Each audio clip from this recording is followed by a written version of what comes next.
Papa mummy के लिए best gift Saregama कारवा।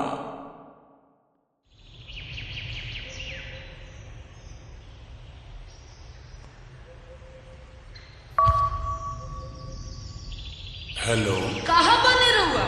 बस तोहरा दिल में। घरे आवत बा कि ना हो? अरे आ जाए, तू कहता आसमान चीर के आ जाए का? आके दिखाई दे तनी।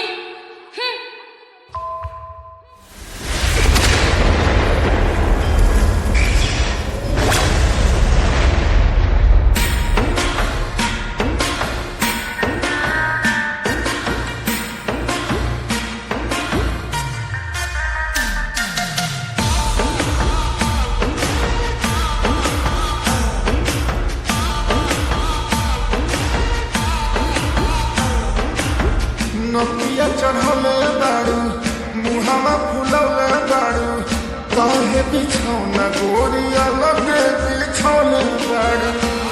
बुलाओ आओ, हाँ नकिया चढ़ले बाड़ू, मुहावा फुलौले बाड़ू, काहे बिछौना गोरिया लगे बिछौले बाड़ू।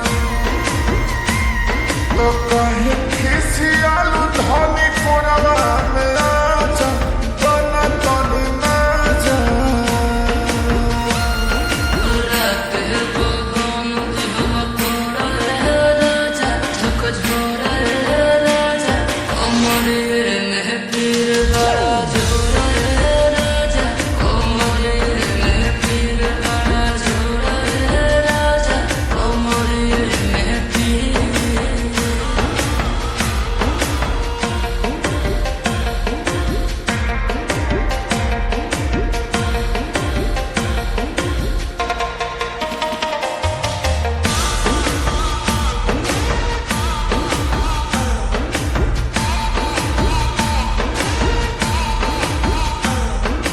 बोल धनी डॉक्टर बहता बोलाई, खैबू दवाई कि सुई लगवाई।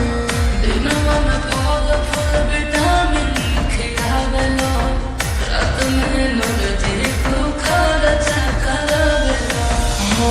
मजबूरी बुझ होई तोहर राजा, सहतनी साजा।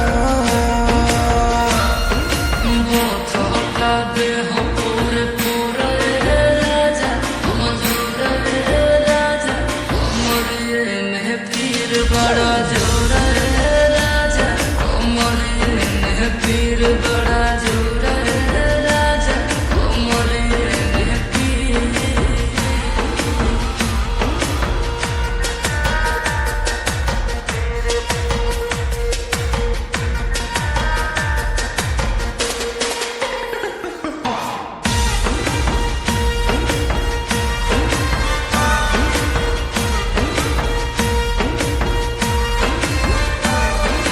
बनल मिजाज प्यारा मरल बेजोड़ हो, मन कोहरे रख दी पलमिया का तोड़ हो।